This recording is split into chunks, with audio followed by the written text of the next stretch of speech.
ഇന്ന് ഒത്തിരി പേരുടെ ഒരു സംശയമാണ് നമ്മുടെ ആ ഒരു ബ്ലഡ് ഫ്ലോ അല്ലെങ്കിൽ രക്തക്കുഴലുകൾ ക്ലീൻ ആവാനും അല്ലെങ്കിൽ ആ ഒരു ഫ്ലോ കറക്റ്റ് ആക്കാൻ വേണ്ടിയിട്ട് നമ്മൾ എന്തൊക്കെ ഭക്ഷണങ്ങൾ കഴിക്കണം, എന്തൊക്കെ നമ്മൾ അവോയ്ഡ് ചെയ്യണം.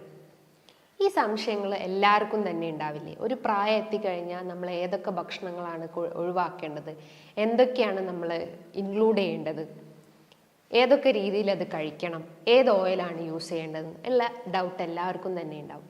ഇന്നത്തെ വീഡിയോയിലൂടെ നമുക്കതൊന്ന് ഡിസ്കസ് ചെയ്യാം.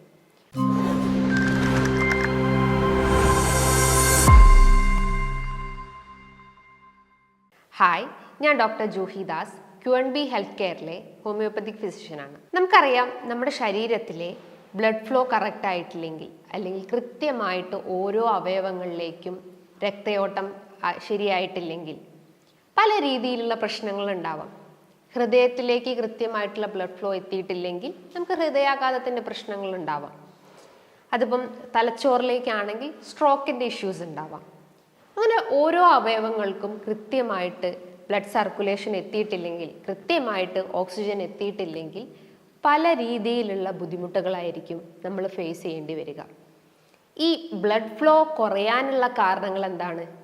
നമ്മുടെ ലൈഫ് സ്റ്റൈൽ ചേഞ്ചസ് തന്നെയായിരിക്കും മെയിൻ ആയിട്ടുള്ളൊരു വില്ലൻ.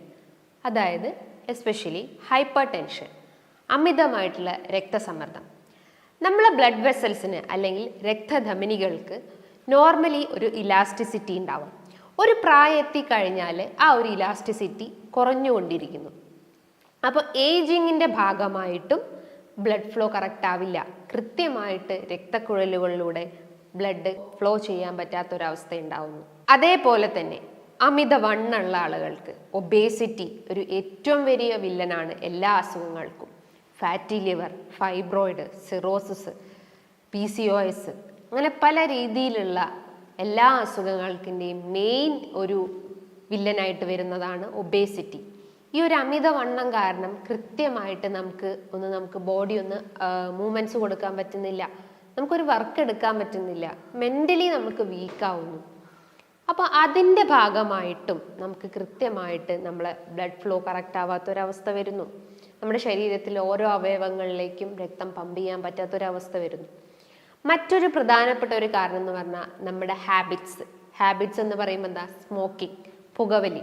നമുക്കറിയാം, പുക വലിച്ചു കഴിഞ്ഞാൽ 70% അതിൻ്റെ ഫ്യൂംസ് ഡിപ്പോസിറ്റ് ചെയ്യുന്ന നമ്മുടെ ലങ്സിലായിരിക്കാം, ശ്വാസകോശത്തിലാണ്.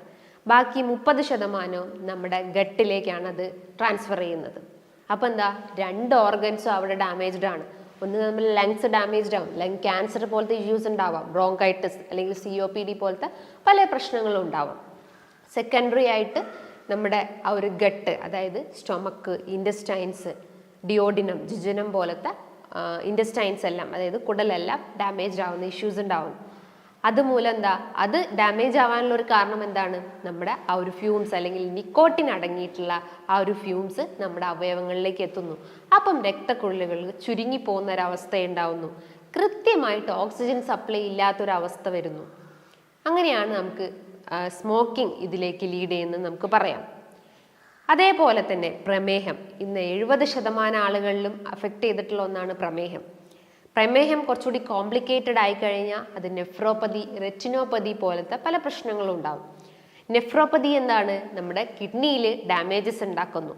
അതായത് എക്സസ് ആയിട്ടുള്ള ഗ്ലൂക്കോസ് കിഡ്നീൻ്റെ അകത്തുള്ള ആ ഒരു കാപ്പിലറീസ് അല്ലെങ്കിൽ ഗ്ലോമറുലസ് പോലത്തെ ആ ഒരു സ്ട്രക്ചർ, കിഡ്നീൻ്റെ അകത്ത് കാണപ്പെടുന്ന ഗ്ലോമറുലൈ, അതായത് ഗ്ലോമറുലൈൻ്റെ ഫങ്ഷൻ എന്താ? ഫിൽട്രേഷൻ. നമ്മൾ ശരീരത്തിൽ ഉണ്ടാവുന്ന ആ ഒരു വാട്ടർ കണ്ടന്റിനെ ഫിൽട്ടർ ചെയ്തിട്ട് അതിനെ യൂറിനേറ്റ് ചെയ്യുന്നതാണ് ഗ്ലോമറുലൈ അല്ലെങ്കിൽ അതിൻ്റെ അകത്തുള്ള ആ ഒരു ഗ്ലോമറസിൻ്റെ ഫങ്ഷൻ എന്ന് പറയുന്നത്. ആ ഒരു ഗ്ലോമറുലസിൻ്റെ അകത്ത് കുഞ്ഞു കുഞ്ഞു കാപ്പിലറീസ് ഉണ്ട്, ചെറിയ ചെറിയ സിരകളുണ്ട്, വെയിൻസും അതേപോലെ തന്നെ ആർട്ടറീസും ബ്ലഡ് വെസൽസും എല്ലാം അടങ്ങിയിട്ടുണ്ട്.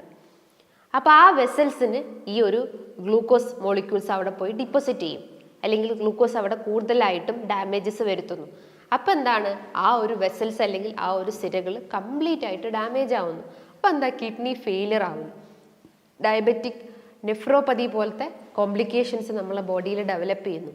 അതുകൊണ്ടാണ് ഈ ഒരു പ്രമേഹ രോഗികൾക്ക് മൂത്രശങ്ക വരുന്നത്. രാത്രി കാലങ്ങളിൽ ഇടയ്ക്കിടയ്ക്ക് യൂറിനേറ്റ് ചെയ്യേണ്ട പ്രശ്നങ്ങൾ ഉണ്ടാവുന്നു. മൂത്രം പോകുന്ന ഒരു ബേണിംഗ് പുകച്ചിൽ അനുഭവപ്പെടുന്നു, ദാഹം കുറഞ്ഞു പോകുന്ന ഒരവസ്ഥ ഉണ്ടാവുന്നു, അതായത് വായൊക്കെ ഡ്രൈ ആവുന്ന ഒരവസ്ഥ ഉണ്ടാവുന്നു. അതിൻ്റെയൊക്കെ ഒരു റീസൺസ് എന്ന് പറയുന്നത് നിങ്ങളുടെ ശരീരത്തിൽ ബ്ലഡ് ഗ്ലൂക്കോസ് ലെവൽ ഹൈ ആയിട്ടുണ്ടെന്ന് മനസ്സിലാക്കാം. അതേപോലെ തന്നെ മറ്റൊരു പ്രധാനപ്പെട്ട ഒരു വില്ലൻ എന്ന് പറയുന്നത്, നിങ്ങൾ അമിതമായിട്ട് എന്തെങ്കിലും മെഡിസിൻസ് എടുക്കുകയാണെങ്കിൽ, ചില ആളുകൾ പറയും ഞാൻ ഡെയിലി ഒരു 10 ടാബ്ലറ്റ്സ് ഒക്കെ മെഡിസിൻസ് എടുക്കുന്നുണ്ട്, ഒന്ന് ക്രിയാറ്റിൻ, ഒന്ന് യൂറിക് ആസിഡ്, ഒന്ന് കൊളസ്ട്രോൾ കുറയ്ക്കാൻ, ഒന്ന് പ്രഷറിന് വേണ്ടിയിട്ട്. അങ്ങനെ പല രീതിയിലുള്ള ഹൈ ഡോസ് മെഡിസിൻസ് നിങ്ങൾ ഡെയിലി എടുക്കുകയാണെങ്കിൽ തീർച്ചയായിട്ടും നിങ്ങൾക്ക് കിഡ്നി ഫെയിലിയർ ഉണ്ടാവും. പല പഠനങ്ങളും ഇന്നത് തെളിയിച്ചിട്ടുണ്ട്.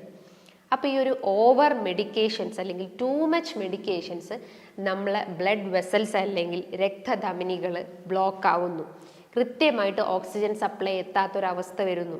അപ്പോൾ എന്താ, അവിടെ ഒരു വീക്ക്നെസ് അനുഭവപ്പെടുന്നു. അതുമൂലം നമുക്ക് പല പ്രശ്നങ്ങളും ഡെവലപ്പ് ചെയ്യുന്നു. അതായത് ഹൃദയാഘാതം അല്ലെങ്കിൽ സ്ട്രോക്ക്, ഒരു വശം തളർന്നു പോകുന്ന ഒരു അവസ്ഥ ഉണ്ടാവുന്നു, പാരാപ്ലേജിയ, ചിലപ്പം ലെഫ്റ്റ് സൈഡ് ആവാം അല്ലെങ്കിൽ റൈറ്റ് സൈഡ് ആവാം. അതിൻ്റെയൊക്കെ റീസൺസ് എന്താണ്? നമ്മൾ കഴിക്കുന്ന ഭക്ഷണങ്ങളും കൃത്യമായിട്ടുള്ള ഒരു ഉറക്കമില്ലാത്തതും അതേപോലെ തന്നെ വ്യായാമമില്ലാത്തൊരവസ്ഥയാണ്. മറ്റൊരു പ്രധാനപ്പെട്ട ഒരു റീസൺസ് എന്ന് പറയുമ്പം, എന്തെങ്കിലും ഇൻഫെക്ഷൻസ് നിങ്ങളെ അഫക്റ്റ് ചെയ്തിട്ടുണ്ടെങ്കിൽ, അതായത് വൈറൽ ഇൻഫെക്ഷൻസ് ആവട്ടെ, ചിക്കൻ ഗുനിയ, ഡെങ്കു, അതേപോലെ തന്നെ ഹെപ്പറ്റൈറ്റിസ്, അങ്ങനെ എന്തെങ്കിലും ഒരു ഇൻഫെക്ഷൻസ് നിങ്ങൾ അഫക്റ്റ് ചെയ്തിട്ടുണ്ടെങ്കിലും നിങ്ങളുടെ ശരീരത്തിൽ ബ്ലഡ് ഇൻഡീസസിൽ എന്തെങ്കിലും വേരിയേഷൻസ് ഉണ്ടാവും. മേ ബി പ്ലേറ്റ്ലെറ്റ്സ് കുറഞ്ഞു പോവാം, അല്ലെങ്കിൽ WBC കുറഞ്ഞു പോവാം. അതായത് ഡെങ്കു പോലത്തെ കണ്ടീഷൻസ് ആണെങ്കിൽ പ്ലേറ്റ്ലെറ്റ്സ് റെഡ്യൂസ് ആവുന്നു. അതായത് ഏകദേശം ഒരു 10 ബിലോ പോയി കഴിഞ്ഞാൽ നമ്മൾ ഇൻഫ്യൂഷൻ ചെയ്യണം, എക്സ്റ്റേണലി നമ്മൾ പ്ലേറ്റ്ലെറ്റ് കയറ്റേണ്ട ഒരു അവസ്ഥ വരുന്നു. അതിൻ്റെ ഭാഗമായിട്ടും നമുക്ക് ഈ ഒരു ബ്ലഡ് ഫ്ലോയിൽ എന്തെങ്കിലും ഡാമേജസ് വരുന്നു, അല്ലെങ്കിൽ ബ്ലഡ് ഫ്ലോ കൃത്യമായിട്ടല്ലാത്തൊരവസ്ഥ വരുന്നു. അതേപോലെ തന്നെ മറ്റൊരു പ്രധാനപ്പെട്ട ഒരു കാരണം വെരിക്കോസ് വെയിൻസ്, വെരിക്കോസിറ്റി. അതായത് ബ്ലഡ് ഫ്ലോ കറക്റ്റ് ആവാതെ, അതായത് വാൾസ് കറക്റ്റായിട്ട് പ്രവർത്തിക്കുന്നില്ല. നമുക്കറിയാം ആ ഒരു വീനസ് പൂളിങ് നടക്കണമെങ്കിൽ വാൾവ്സിൻ്റെ സഹായം വേണം. അതായത് ഒരു വെയിൻസിൻ്റെ 2 സൈഡിലായിട്ട് കിടക്കുന്ന ചെറിയൊരു ആർച്ച് പോലെ കിടക്കുന്നതാണ് വാൾസ് എന്ന് പറയുന്നത്. ആ വാൾസിൻ്റെ സഹായത്തോടെയാണ് നമ്മുടെ ഹൃദയത്തിലേക്ക് വെയിൻസിൻ്റെ ഉള്ളിൽ കൂടെ ബ്ലഡ് ഫ്ലോ ഉണ്ടാവുന്നത്. അപ്പോൾ ആ വാൾസിൽ എന്തെങ്കിലും ക്ഷതം സംഭവിക്കുമ്പോൾ, അത് വീക്കാവുമ്പോൾ, പ്രായത്തുമ്പോൾ ചിലപ്പോൾ അത് വീക്കാവാനുള്ള ഒരു ചാൻസസ് ഉണ്ട്. അപ്പോൾ അത് വീക്കായി കഴിഞ്ഞാലും കൃത്യമായിട്ട് ആ ഒരു ബ്ലഡ് സർക്കുലേഷൻ കറക്റ്റ് ആവില്ല. അപ്പോൾ അതുമൂലം അവിടെ ബ്ലഡ് സർക്കുലേഷൻ ഇംപ്രോപ്പർ ആവുന്നു, രക്തം അവിടെ കട്ട പിടിച്ചു കിടക്കുന്നു, അതായത് വെസൽസ് എല്ലാം തടിച്ച് വീർത്തിരിക്കുന്നു. അതിനെയാണ് നമ്മൾ വെരിക്കോസിറ്റി എന്ന് പറയുന്നത്. മറ്റൊരു പ്രധാനപ്പെട്ട ഒരു കാരണം എന്ന് പറഞ്ഞു കഴിഞ്ഞാൽ ഫാമിലി ഹിസ്റ്ററി. നിങ്ങളെ ഗ്രാൻഡ് പാരൻസിനോ അല്ലെങ്കിൽ നിങ്ങളെ അച്ഛനോ അമ്മയ്ക്കോ എന്തെങ്കിലും ഇത്തരം സംബന്ധമായിട്ടുള്ള വെരിക്കോസ് വെയിൻസോ അല്ലെങ്കിൽ ഹൈപ്പർ ടെൻഷനോ പ്രമേഹമോ അതിൻ്റെ ഭാഗമായിട്ടും നിങ്ങൾക്കും ആ ഒരു അസുഖം രൂപപ്പെട്ടെന്ന് മനസ്സിലാക്കാം. ഈ ഒരു കണ്ടീഷൻസ് എല്ലാം നിങ്ങൾ അഫക്റ്റ് ചെയ്തിട്ടുണ്ടെങ്കിൽ നിങ്ങൾ ആദ്യം അത് ക്ലിയർ ചെയ്യാൻ ശ്രമിക്കാം. ഒപ്പം തന്നെ നിങ്ങളൊരു ഡയറ്റും എക്സസൈസും ഫോളോ ചെയ്യാൻ ശ്രമിക്കാം. ഇപ്പം പ്രമേഹ രോഗികളാണെങ്കിൽ ബ്ലഡ് ഷുഗർ കൺട്രോൾ ചെയ്യുന്ന രീതിയിലുള്ള ഡയറ്റ് എടുക്കാൻ ശ്രമിക്കുക. അതായത് കലോറി കുറഞ്ഞിട്ടുള്ള ഭക്ഷണങ്ങൾ, മധുരത്തിൻ്റെ അളവ് കഴിവതും കുറയ്ക്കാം. മധുരം എന്ന് പറയുമ്പോൾ ജസ്റ്റ് ഒരു പഞ്ചസാര മാത്രമല്ല, നിങ്ങൾ കഴിക്കുന്ന ഫ്രൂട്ട്സിലും അതേപോലെ തന്നെ ചോക്ലേറ്റ്സ്, കേക്ക്സ്, പേസ്ട്രി, ബിസ്ക്കറ്റ്സ്, ഇതിൻ്റെ അകത്തൊക്കെ ഹൈ എമൗണ്ട് ഓഫ് ഷുഗർ ഉണ്ട്. ഗ്ലൈസിമിക് ഇൻഡെക്സ് വളരെ കൂടുതലാണ്. അപ്പോൾ എന്താണോ ആ ഒരു റൂട്ട് കോസ് അത് ആദ്യം ക്ലിയർ ചെയ്യാൻ ശ്രമിക്കാം. ഇപ്പം ഹൈപ്പർ ടെൻഷൻ്റെ ഇഷ്യൂസ് ആണെങ്കിൽ ബ്ലഡ് പ്രഷർ കൺട്രോൾ ചെയ്യുന്ന ഭക്ഷണങ്ങൾ എടുക്കാൻ ശ്രമിക്കുക. പാഷൻ ഫ്രൂട്ട്, അതേപോലെ തന്നെ എന്തെങ്കിലും ബെറീസോ വൈറ്റമിൻ സി അടങ്ങിയിട്ടുള്ള ഭക്ഷണങ്ങളൊക്കെ എടുക്കാൻ ശ്രമിക്കുക. അപ്പോൾ എന്താണോ കാരണങ്ങൾ അത് ആദ്യം നിങ്ങൾ കംപ്ലീറ്റ് ആയിട്ട് അവോയ്ഡ് ചെയ്യാൻ ശ്രമിക്കുക, അല്ലെങ്കിൽ അത് ആദ്യം ക്ലിയർ ചെയ്യാൻ ശ്രമിക്കുക. ഇനിയിപ്പോൾ എന്തെങ്കിലും ബുദ്ധിമുട്ടുകളായിട്ട് അനുഭവപ്പെടുന്നുണ്ടെങ്കിൽ നിങ്ങൾ എന്തായാലും ഒരു ഡോക്ടറെ കൺസൾട്ട് ചെയ്തിട്ട് അതിനൊരു പ്രോപ്പർ മെഡിസിൻസ് എടുക്കേണ്ടതാണ്. ഇനി ഡയറ്റ് ഫോളോ ചെയ്യുന്ന ആളുകൾ, അല്ലെങ്കിൽ ഡയറ്റ് ഫോളോ ചെയ്യാൻ ആഗ്രഹിക്കുന്ന ആളുകളാണെങ്കിൽ അവരാദ്യം ശ്രദ്ധിക്കേണ്ട കാര്യങ്ങൾ എന്ന് പറയുമ്പം, നമ്മുടെ ശരീരത്തിൽ എന്തെങ്കിലും നീർക്കെട്ടുണ്ടെങ്കിൽ അത് കുറയ്ക്കുന്ന ഭക്ഷണങ്ങൾ എടുക്കാൻ ശ്രമിക്കുക. അതിപ്പോൾ പച്ചക്കറികളാവട്ടെ, ഫ്രൂട്ട്സ് ആവട്ടെ. ഫ്രൂട്ട്സിൽ നോക്കുകയാണെങ്കിൽ ബെറീസ്, അതായത് ബ്ലൂബെറി, ഗ്രാൻബെറി, നെല്ലിക്ക, വൈറ്റമിൻ സിൻ്റെ ഏറ്റവും വലിയൊരു കലവറയാണ് നെല്ലിക്ക എന്ന് പറയുന്നത്, ആംല. അത് നിങ്ങളെ ഭക്ഷണത്തിൽ ഉൾപ്പെടുത്താൻ ശ്രമിക്കുക. അതേപോലെ ഡെയിലി ഒരു മാതളം അല്ലെങ്കിൽ പൊമോഗ്രാനേറ്റ് കഴിക്കാൻ ശ്രമിക്കുക. ഇത് നമ്മുടെ ശരീരത്തിലെ ഗുഡ് കൊളസ്ട്രോളിനെ കൂട്ടുകയും ചീത്ത കൊളസ്ട്രോളിനെ കുറയ്ക്കുകയും, അതായത് നല്ല കൊഴുപ്പിനെ വർദ്ധിപ്പിക്കാനും ചീത്ത കൊഴുപ്പിനെ കുറയ്ക്കാനും സഹായിക്കുന്ന ഒന്നാണ് മാതളം. നമുക്ക് എന്തെങ്കിലും അനീമിയ, അതായത് വിളർച്ച, അങ്ങനെ എന്തെങ്കിലും പ്രശ്നങ്ങളുണ്ടെങ്കിൽ HB ഹീമോഗ്ലോബിൻ്റെ കണ്ടന്റ് ബൂസ്റ്റപ്പ് ചെയ്യാൻ സഹായിക്കുന്ന ഒന്നാണ്. അതേപോലെ തന്നെ omega-3 ഫാറ്റി ആസിഡ്സ് അടങ്ങിയിട്ടുള്ള മത്സ്യങ്ങളും നട്ട്സും നിങ്ങളുടെ ഭക്ഷണത്തിൽ ഉൾപ്പെടുത്താൻ ശ്രമിക്കുക. അപ്പം omega-3 ഫാറ്റി ആസിഡ്സ് അടങ്ങിയിട്ടുള്ള മീനുകൾ എന്തൊക്കെയാണ്? ചെറിയ മത്സ്യങ്ങൾ, അയല, മത്തി, നെത്തോലി പോലത്തെ ചെറിയ മത്സ്യങ്ങൾ എടുക്കാൻ ശ്രമിക്കുക. ഒരു ആൻറ്റി ഓക്സിഡൻസിൻ്റെ ഏറ്റവും വലിയൊരു കലവറയാണ്, നമ്മുടെ ശരീരത്തിലെ ആൻറ്റി ഇൻഫ്ലമേറ്ററി പ്രോപ്പർട്ടി ഉണ്ടാക്കുന്നു. അതേപോലെ തന്നെ നിങ്ങൾ യൂസ് ചെയ്യുന്ന ഓയിൽസ് ആണെങ്കിൽ റിഫൈൻഡ് ഓയിൽസ് കംപ്ലീറ്റ് ആയിട്ട് കട്ട് ചെയ്യാൻ ശ്രമിക്കുക. പകരം കോക്കനട്ട് ഓയിൽസോ ജസ്റ്റ് ഒരു ഒലിവ് ഓയിലോ യൂസ് ചെയ്യാൻ ശ്രമിക്കുക. ഇനിയിപ്പോൾ ഫ്രൂട്ട്സും വെജിറ്റബിൾസും കൂടുതലായിട്ട് ഇഷ്ടപ്പെടുന്ന ആളുകളാണെങ്കിൽ നിങ്ങൾ അതൊരു സാലഡ് രൂപത്തിൽ ജസ്റ്റ് ആപ്പിളോ അല്ലെങ്കിൽ എന്തെങ്കിലും ഓറഞ്ചോ അല്ലെങ്കിൽ ഗ്രേപ്സോ മൊസംബിയോ ജസ്റ്റ് ഒന്ന് ചോപ്പ് ചെയ്തിട്ട് അതിൻ്റെ അകത്തേക്ക് ജസ്റ്റ് ഒരു ഡ്രോപ്പ് ഹണി അല്ലെങ്കിൽ ഒരു ഡ്രോപ്പ് ഒലിവ് ഓയിൽ മിക്സ് ചെയ്തിട്ട് ഒരു ഡിന്നറായിട്ട് നിങ്ങൾക്ക് കഴിക്കാം. അപ്പം വയറിനൊരു ഫുൾനെസ് ഫീലിംഗ് ഉണ്ടാവുന്നു. നമുക്ക് ആ ഒരു വിശപ്പിൻ്റെ കാഠിന്യം നമുക്ക് കുറയ്ക്കാൻ പറ്റും. ഇങ്ങനെ ചെയ്യുകയാണെങ്കിൽ നമുക്ക് അമിതവണ്ണം നമുക്ക് കൺട്രോൾ ചെയ്യാൻ പറ്റുന്നതാണ്. അതേപോലെ തന്നെ പ്രമേഹം നമുക്ക് കൺട്രോൾ ചെയ്യാൻ പറ്റുന്നതാണ്.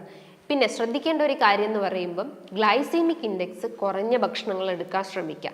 ഗ്ലൈസീമിക് ഇൻഡെക്സ് എന്ന് പറയുമ്പോൾ എന്താണ്? അതായത് നമ്മുടെ രക്തത്തിൽ ഷുഗർ ടെൻഡൻസി കൂട്ടുന്ന ഭക്ഷണങ്ങളാണ് ഗ്ലൈസീമിക് ഇൻഡെക്സ് ഫുഡ് ഐറ്റംസ് എന്ന് പറയുന്നത്. അപ്പോൾ അത്തരം ഭക്ഷണങ്ങൾ ഉണ്ടെങ്കിൽ അതൊന്ന് ശ്രദ്ധിച്ചുകൊണ്ട് നിങ്ങളുടെ ഡയറ്റിൽ ഉൾപ്പെടുത്താൻ ശ്രമിക്കുക. നല്ല രീതിയിൽ പയറുവർഗ്ഗങ്ങൾ എടുക്കാൻ ശ്രമിക്കുക. പയറുവർഗ്ഗങ്ങൾ എന്ന് പറയുമ്പോൾ ചെറുപയർ, വൻപയർ, അതേപോലെ തന്നെ തൂവരപ്പരിപ്പ്, അങ്ങനത്തെ എന്തെങ്കിലും പയർ പ്രോട്ടീൻ റിച്ച് ആയിട്ടുള്ള ഭക്ഷണങ്ങൾ നിങ്ങൾക്ക് എന്തെങ്കിലും തോരനായിട്ടോ അല്ലെങ്കിൽ ജസ്റ്റ് ഒന്ന് റോസ്റ്റ് ചെയ്തിട്ടോ ഒന്ന് കഴിക്കാവുന്നതാണ്, അല്ലെങ്കിൽ മുളപ്പിച്ച് കഴിക്കാവുന്നതാണ്. ഇപ്പോൾ പ്രഗ്നൻ്റ് ആയിട്ടുള്ള സ്ത്രീകൾക്കൊക്കെ അത് മുളപ്പിച്ച് കഴിക്കുന്നത് ഏറ്റവും നല്ലതാണ്. അത് ബേബിക്കും അതേപോലെ തന്നെ മദറിനും ഇമ്പോർട്ടൻ്റ് ആയിട്ടുള്ള ഒന്നാണ്. അതേപോലെ തന്നെ നിങ്ങളുടെ ഡയറ്റിൽ ടൊമാറ്റോ, തക്കാളി ഉൾപ്പെടുത്താൻ ശ്രമിക്കുക. ഡെയിലി ഒരു തക്കാളി വെച്ചിട്ടെങ്കിലും നിങ്ങൾ കഴിക്കാൻ ശ്രമിക്കുക. അതായത് ഇതിൻ്റെ അകത്ത് ലൈക്കോപ്പിൻ എന്ന് പറഞ്ഞ കണ്ടന്റ് ഉണ്ട്. ഈ ഒരു കണ്ടന്റ് നമ്മളെ രക്തധമനികളെ ക്ലിയർ ആക്കുന്നു, അല്ലെങ്കിൽ ആ ഒരു ബ്ലഡ് ഫ്ലോ കറക്റ്റ് ആക്കുന്നു, അല്ലെങ്കിൽ ബ്ലഡിൻ്റെ ആ ഒരു ബ്ലഡ് ഫ്ലോൻ്റെ ഇലാസ്റ്റിസിറ്റി അല്ലെങ്കിൽ ബ്ലഡ് വെസൽസിൻ്റെ ഇലാസ്റ്റിസിറ്റി കൂട്ടാൻ സഹായിക്കുന്നു. അപ്പോൾ ഡെയിലി നിങ്ങളെ ഭക്ഷണത്തിൽ തക്കാളി ഉൾപ്പെടുത്താൻ ശ്രമിക്കുക. അതേപോലെ തന്നെ ഒനിയൻ, ഉള്ളി നിങ്ങളുടെ ഡയറ്റിൽ ഉൾപ്പെടുത്താൻ ശ്രമിക്കുക. ഇത്തരം കാര്യങ്ങൾ നിങ്ങൾ കൃത്യമായിട്ട് ഫോളോ ചെയ്ത് കഴിഞ്ഞാൽ നിങ്ങൾക്ക് ആ ഒരു നീർക്കെട്ടിൻ്റെ പ്രശ്നങ്ങളോ അല്ലെങ്കിൽ എന്തെങ്കിലും ഹൃദയ സംബന്ധമായിട്ടുള്ള ബുദ്ധിമുട്ടുകളൊക്കെ ഉണ്ടെങ്കിൽ നിങ്ങൾക്ക് അത് കുറയ്ക്കാൻ പറ്റുന്നതാണ്.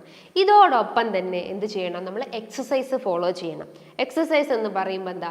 ശരീരഭാരം കുറയ്ക്കുന്ന രീതിയിലുള്ള വർക്കൗട്ട് ചെയ്യുക. നന്നായിട്ട് ശരീരം വേർക്കുക. രാവിലെയും വൈകിട്ടും നിങ്ങൾ നല്ലപോലെ വർക്കൗട്ട് ചെയ്യാൻ ശ്രമിക്കുക. ഉറക്കം ഏറ്റവും വലിയൊരു ഇമ്പോർട്ടൻ്റ് ആയിട്ടുള്ള ഒന്നാണ്. അതായത് ഒരു 8 മണിക്കൂർ അല്ലെങ്കിൽ ഒരു 7 മണിക്കൂർ, രാത്രി ഒരു 10:30 കിടന്നിട്ട് ഒരു കാലയിൽ ഒരു 5 മണിക്കോ അല്ലെങ്കിൽ ഒരു 4 മണിക്കോ എഴുന്നേൽക്കാൻ ശ്രമിക്കുക.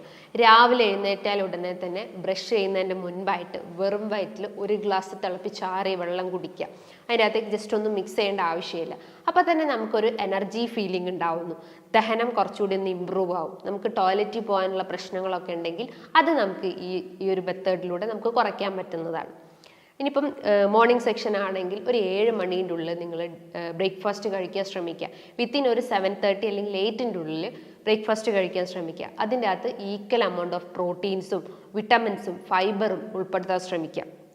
ഒരു 11 മണിയാകുമ്പം എന്തെങ്കിലും ഒരു സ്നാക്സ് എന്ന് പറയുമ്പോൾ ചായ തന്നെ കുടിക്കണം എന്നില്ല.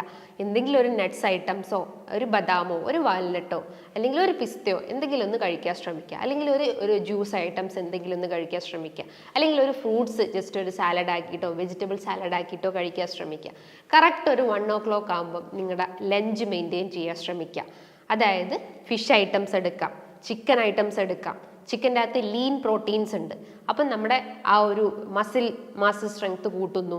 എന്തെങ്കിലും നീർക്കെട്ടിൻ്റെ പ്രശ്നങ്ങളുണ്ടെങ്കിൽ അതിനെ കുറയ്ക്കാൻ പറ്റുന്നതാണ്. ചെറിയ മത്സ്യങ്ങൾ നിങ്ങൾക്ക് ബോയിൽ ചെയ്ത് കഴിക്കാവുന്നതാണ്.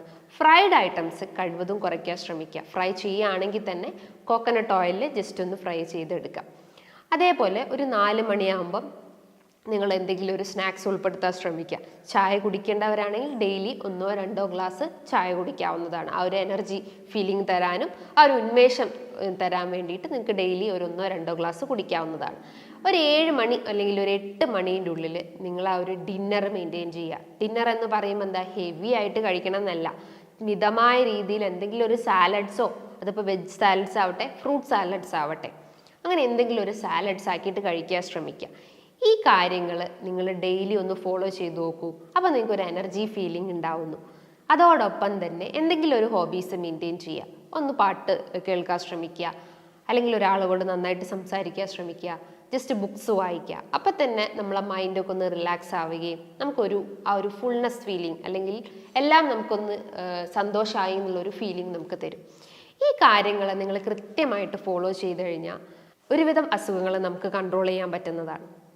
ഇതുമായി ബന്ധപ്പെട്ട് നിങ്ങൾക്ക് എന്തെങ്കിലും ഡൗട്ടുകൾ ഉണ്ടെങ്കിൽ താഴെ കാണുന്ന നമ്പറിൽ കോൺടാക്റ്റ് ചെയ്യാവുന്നതാണ്. നല്ലൊരു ഹെൽത്ത് ടോപ്പിക്കുമായി വീണ്ടും കാണാം. താങ്ക്